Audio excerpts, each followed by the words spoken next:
we're going to have a look at degree apprenticeships at the University of Chichester. So it's just a brief introduction, and then obviously, like I said, we'll do questions at the end if anyone has any. Okay, so you might be thinking to begin with, why Chichester?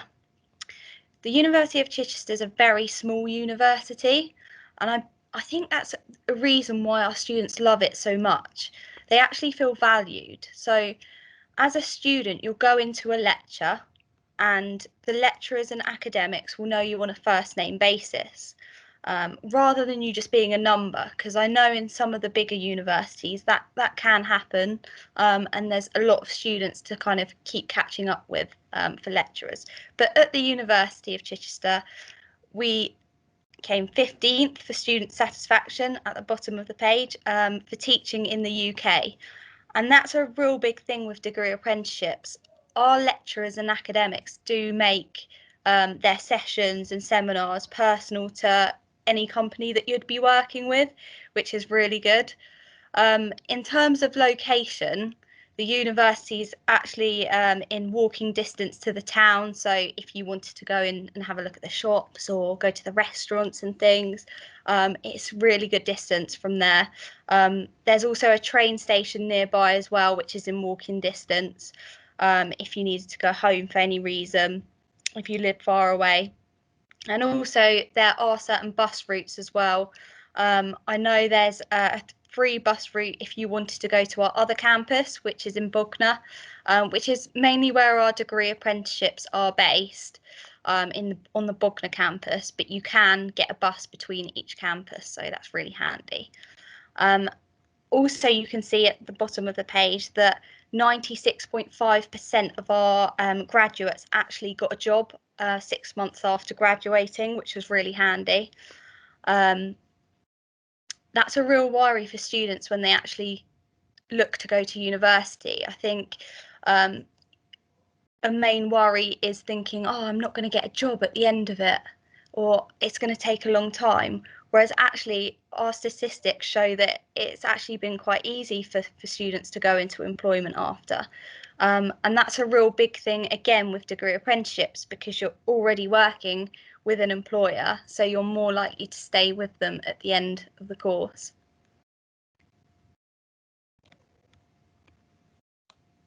Oh, bear with me. Okay, so we've got our degree apprenticeships team. At the moment, it consists of 3 people. Hopefully that's increasing in the future, so we are looking to build the team. But at the moment, we've got Holly Hart, who's the apprenticeships manager. Holly will actually go out to companies and employers and actually talk them through the requirements of getting an apprentice. She'll also take them through different funding processes and what works for them. And she just in general make any big decisions for the whole degree apprenticeships team. She does, while you're on course, she'll go out and do tripartite reviews as well. So it's just a catch-up review basically that you'll have twice a year if you do come and study with us. And it would be between Holly, yourself as the apprentice, and the employer. And it's just to make sure that everything's going well on course, that you're happy with all the modules, and if you've got any issues, she can always help you with them as well. Then there's Kathy Allen. Kathy is the apprenticeships compliance officer, and she deals with all the contracts within the university for degree apprenticeships. So that would be contracts between yourself as an apprentice, again, the employer, and the university. You may hear from Kathy before you start on course with us, just to fill out any outstanding paperwork and things like that. Then there's myself. Obviously, I'm Lucy Chellan, the apprenticeships coordinator, and I will do what I'm doing now. So I'll deliver kind of different events to promote degree apprenticeships. I'll go out to careers events, and I'll also help employers with recruiting an apprentice if they're interested in getting an apprentice. I usually put these on the Find an Apprenticeship page if we have any, but I'll come on to that a bit later on. And also you'll hear from me straight away if you do get accepted and you're successful. You'll hear from me straight away with all the application forms to get you enrolled on the course straight away. Any questions or queries, please do contact us by email. All three of us have access to these contact details. So the email is apprenticeships@chi.ac.uk, or the phone number is 01243 812 159. I'll put those details in the chat, and also you can have a look at our website as well if you need those details. So to begin with, we'll go through what is a degree apprenticeship, and I'm sure many of you do already know what a degree apprenticeship is, but just in case you don't, you will be working with a specific company or employer with a contract of employment. So you're usually working within a company 4 days a week with our courses, and then you'll come into the university for 1 day and study. It completely depends what level you're at to what day that you're in, but you will get paid a salary as well. And at the bottom it says, obviously, over 90% of our degree apprentices are in full-time employment at the end of their apprenticeship, which, again, like I said at the start, is a real worry for students. So that's a really good statistic to take away. Whether it be moving from the company you're working with in the apprenticeship to a different one, or you could stay obviously with the same company who's put you through the apprenticeship, which is what a lot of our apprentices do anyway. So who can do a degree apprenticeship? So it's anyone with the right level 3 qualification. So this could be A levels, it could be a HNC, a HND, an MVQ, or a BTEC, as long as it's at level 3. Something that's not on here as well is we do ask for your GCSE English and Maths qualifications. We'd look to have them at grade C or equivalent. If you don't have these at the time you're wanting to apply for any of the courses, we'd potentially look to put you through a functional skills test level 2 in English whilst on course with us. As long as you've got it at the end, by the end of your studying, then we're okay with that. So degree apprenticeships are primarily targeted towards 18 and 19-year-olds leaving college. So we do have a lot more older apprentices now as well. So we saw kind of this year a real increase in older apprentices. So this could be kind of 40 and 50-year-olds as well. But at the moment, they are primarily targeted towards younger people just because it's new learning and it's for something after you leave college or sixth form as well. So underneath it says commonly used to upskill existing employees, and this is where we get the older apprentices. It's really handy having a mix of ages actually, because in a lot of our courses, the younger ones learn off the older apprentices, and the older apprentices learn off the younger apprentices because they're modernising different skills and so on. If you don't have the right qualifications, there can be exceptions made if you have kind of managerial type experience. So if you're already working within a company and you're quite high up in that company, please don't think that you can't apply for an apprenticeship just because you don't have the correct qualifications, because we'll go through a specific assessment just to prove that you've got prior knowledge in that subject area. So what would you pay? So you wouldn't pay a thing. So you actually get paid for a degree apprenticeship. You wouldn't have to pay any tuition fee. And because of that, you don't have student finance. So you would have to fund kind of your own expenses. In terms of salary, the average is around 16,000 per year. However, employers and companies can pay you £3.90 per hour, and that's the minimum apprenticeship wage. If an employer comes to us and says that they want to pay the £3.90 per hour, we really strongly advise them to kind of start off at 16,000 because as a university we don't really think that £3.90 per hour is fair for the amount of work that you're having to do and studying. So most of the employers we're with at the moment pay 16,000 or higher. Like I said, you will have to cover your own expenses. So that's travelling to work, university, paying for rent, and paying for your food. There is an option to stay the night before you're due into university in university accommodation, but you'd need to discuss that with your employer and us, because they'd have to kind of pay for the cost of that. So the University of Chichester subjects. So we have different business type subjects. So we have chartered manager, digital marketer. Those two in particular, you can relate to any company. So if you don't have a job yet and you're thinking about different companies that would put you through an apprenticeship and you're just really unsure, a chartered manager could work in any company. So it could be a sporting company, it could be holidays or lettings. They always need someone with managerial experience in those companies. And it's the same for digital marketer. Every company needs someone who's going to look after advertising and website design and social media platforms. So don't just think that you need to find a digital marketing company to become a digital marketer, because that's definitely not the case. And like I said at the start, our lecturers will actually personalise their sessions to whatever company you're working for, and that's something they're really flexible with. Then we've got kind of your digital and technology courses. The cybersecurity analyst hasn't gained a lot of interest at the moment, so we're not 100% sure whether that will go ahead in September, but our software engineer will definitely be going ahead, and that's quite a popular course at the moment. Then we have our engineering type subjects, so we've got electrical and manufacturing.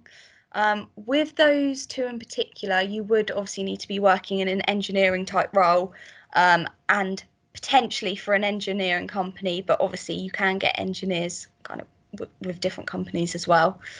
Then we've got your postgraduate teaching degree apprenticeship.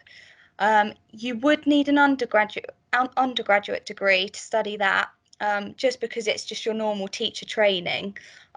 So that's a bit different because it is block release as well. So you would study in 2-week blocks rather than coming into the university 1 day a week.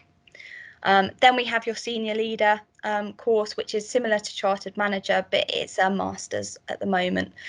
We're just figuring out the rules have slightly changed with our senior leader program, so we're just working out the ins and outs of that, but we'll keep you updated with what happens.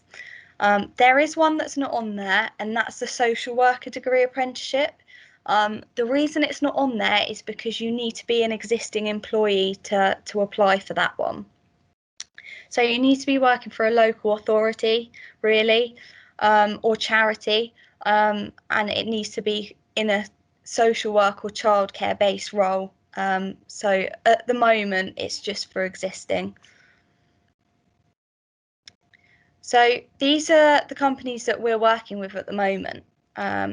If anyone's interested in any roles with Rolls-Royce or Continental, they're out for recruitment now. So if you're interested in chartered manager, I know Rolls-Royce have got 4 roles on their website ready to go and ready to be applied for. So it's worth having a look on there. I think it's under their careers, and then you just scroll through and you'll find their different apprenticeships on there. Specifically type in Rolls-Royce motor cars as well, just because they have 2 different sites and one comes up as the general Rolls-Royce rather than Rolls-Royce motor cars. So make sure you type that in. And then Continental are looking for software engineers. So there's 2 roles going there, with a potential of them adding another one, but that's on the Find an Apprenticeship website. So they came through the university, so we then put that on the Find an Apprenticeship website, and then I'll send all the job applications to them. At the moment, they've got loads of apprentices with us, both those companies, and they're your bigger companies that that look to work through us. But then you've got smaller companies. For example, we've got Pink's Vintage Ice Cream, which is obvious in the name, but they sell ice cream. And they took on a chartered manager apprentice. And they've built their company so much with the use of this apprentice. She's now taking over certain finances. They've opened another store. They've got a new kind of truck ready to go. And now they're promoting their work through weddings as well. And it's just amazing the work this apprentice has done. Her name is Georgia, and actually throughout this week, we've posted a blog and a podcast from Georgia. So if you're interested at looking at her story and how her apprenticeship is going, I know she finishes it soon, then it's definitely worth having a look on our social media channels, just to have a look at her journey, really. So that's on Twitter, on LinkedIn, and I believe it might be on our Instagram page, but I'll have to double check that. But yeah, they're the companies that we work with at the moment. So how would your timetable look? So your timetable would be 80% work, so in the workplace, and then 20% studying at university. The only difference is obviously, like I said, with the postgraduate teaching degree, it would be you'd come in for 2 weeks at a time and then go back to the workplace to work and study there. The day that you're due into university is usually split up into a morning session and afternoon session. So this could be anything from a lecture, a seminar, if you're doing engineering, a lab session, or kind of group work. But your academic lecturer will discuss kind of your timetable with you anyway. So as an apprentice, you are allowed 20% off the job hours. So as an employer who's got an apprentice, they have to allow you these 20% off the job hours, which is learning which is undertaken outside of the normal day-to-day working environment and leads towards the achievement of an apprenticeship. So your day at university is included in this, but this could be things such as your lectures, obviously, online learning, so shadowing another employee, mentoring, or if you need to go to another site and learn from the different departments in another site, that could be classed as new learning as well. But as an employer who's getting an apprentice, they have to allow you time kind of for this new learning and to study as well. Just back on the 20% as well, you would need to log this as an apprentice as well. So this can be in writing form, or it can be kind of on a Word document that you log how much time you're getting with that 20%. So will you get a student life? So as an apprentice, a lot of our apprentices think that they're not going to get a student life because they're not a full-time student. That's completely wrong. That's completely a myth. So you'll have access to everything. You'll have access to everything a full-time student has access to. So this could be the student union. This is where most people go for a little drink after they've had a session. We have different societies and clubs. So if you're interested in sports clubs, then it's worth kind of getting the links from the different social media platforms again, because I know they have social media pages. And then we have the different societies, and I know there was an apprenticeship society. So if you did want to meet apprentices who were on different programs, that's always an option as well. Like I said, you can live in halls, but that means obviously staying overnight for the day before you're due to be in university, but that would need to be discussed, obviously. You'd have access to all university resources as well. So that includes the library, so all the books and DVDs and videos and things in the library, and all the computers, obviously. And you'd get a decent student discount, which is what everyone loves. So how would you find a degree apprenticeship? So You apply directly to an employer, not the university. And if any employers come to us wanting an apprentice, the main website that we use is the Find an Apprenticeship website. Other universities might promote their apprenticeships on UCAS, their university website, or different job boards. I also will send any job roles that we have to different schools and colleges for them to put on their notice boards. I'm due to do that relatively soon, actually, because we've had a few job roles come through. And then up until about June or July, I'll continue to send all the job roles or new job roles that we have to those schools and colleges. You can also, if you're brave enough, approach an employer. So even if it's just emailing them to organise a meeting, just to see if they'd be willing to put you through an apprenticeship. Employers are getting very used to having these kind of conversations now, because apprenticeships are more well known. So it is worth just approaching an employer and being brave about it, and just having a conversation with them. So there are certain deadlines with the university courses. Most of the courses start in September. Postgraduate teaching is slightly different. But we suggest that you actually get a job either a month or 2 months before you're due to start university. There's nothing worse than starting a new job and not really knowing your role and starting a university course at the same time. So it's best to get a job kind of a month or so before, settle into your role, get to know everyone, and then you'll be really ready to start your course kind of a month later or so. So most degree apprentices will start their job in July or August. So the application process. So this is the main part that I wanted to go through. So we've got a lot of inquiries recently with apprentices or potential apprentices, sorry, looking to apply through the university. Unfortunately, you can't apply through the university. So you have to make sure that you've got a link or relationship with a company or employer before you actually apply through us. So you'd need to make sure your employer or potential employer is willing to put you through the course to begin with.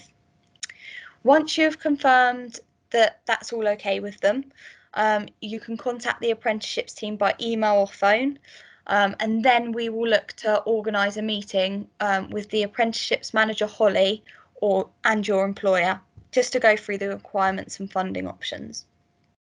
This meeting is called a TNA meeting, so a training needs analysis meeting, and it's just to make sure that the company and the employer are safe to take on apprentices. And like I said, Holly will take the employer through different funding options as well.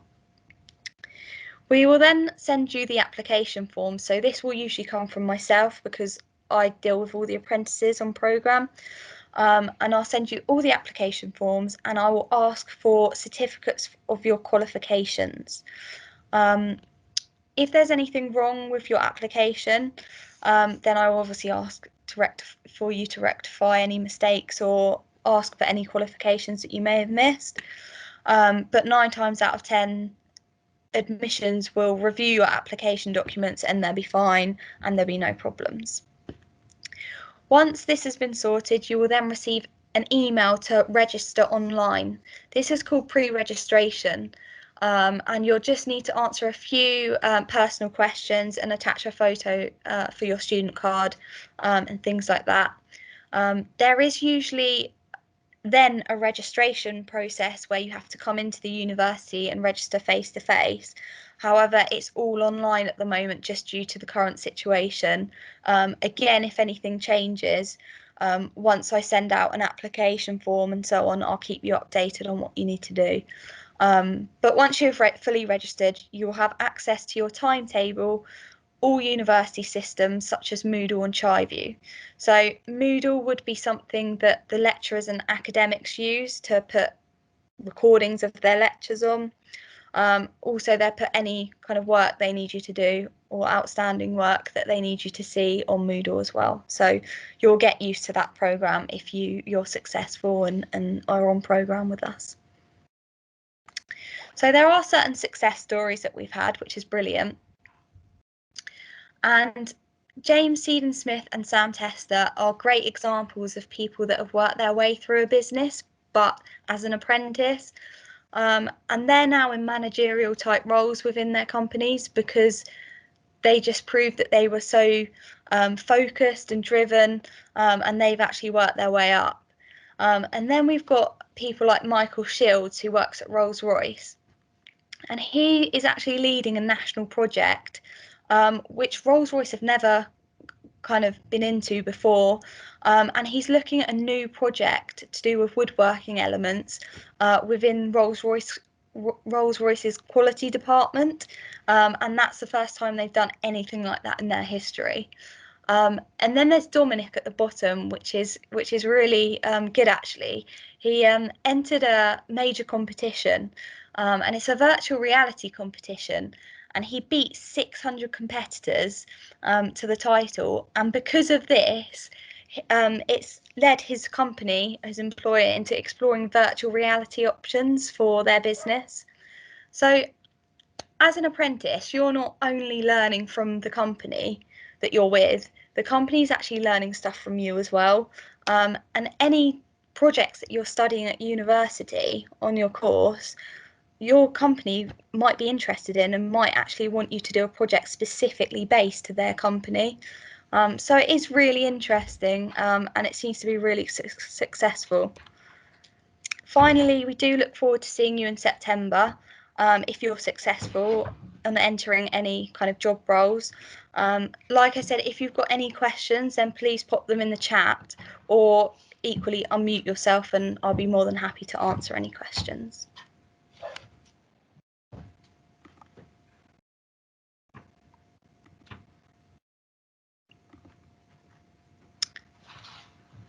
Okay, let me just get the chat up. Perfect. So as you can see in the chat, there is a link to the Student Union's website, just if you wanted to have a look at societies and different clubs. But does anyone have any questions at all?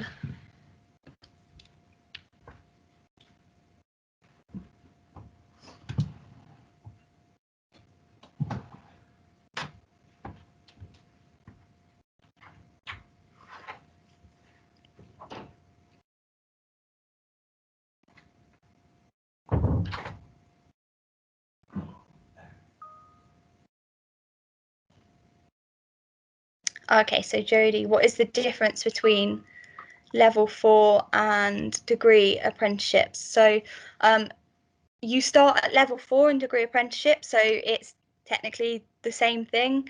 It's just the first year of your learning is level 4, and then the second year would be level 5, third year would be level 6. So by the end of it, you actually get a level 6 degree apprenticeship.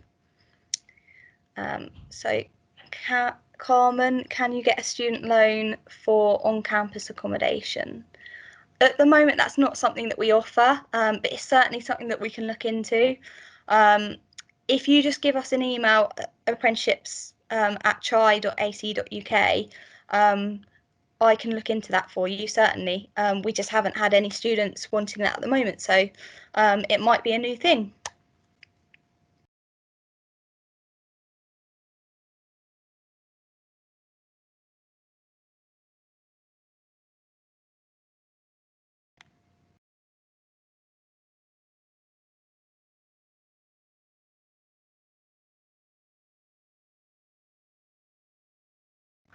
Any other questions at all?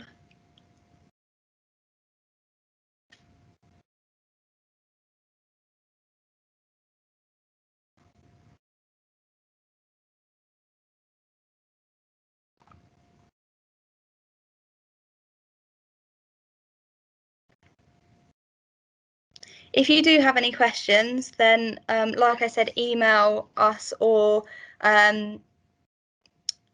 give us a call. I think Gabby might be putting the email address and phone number on the chat. So, but like I said, if you don't have it, then it's all on our website.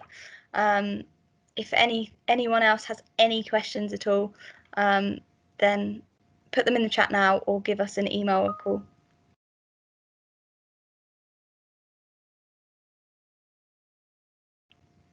Perfect. Thanks, Gabby. Perfect. I think that's the end of the webinar. So feel free to kind of log off, and I hope it's given you a real insight into degree apprenticeships. And like I said, if you have any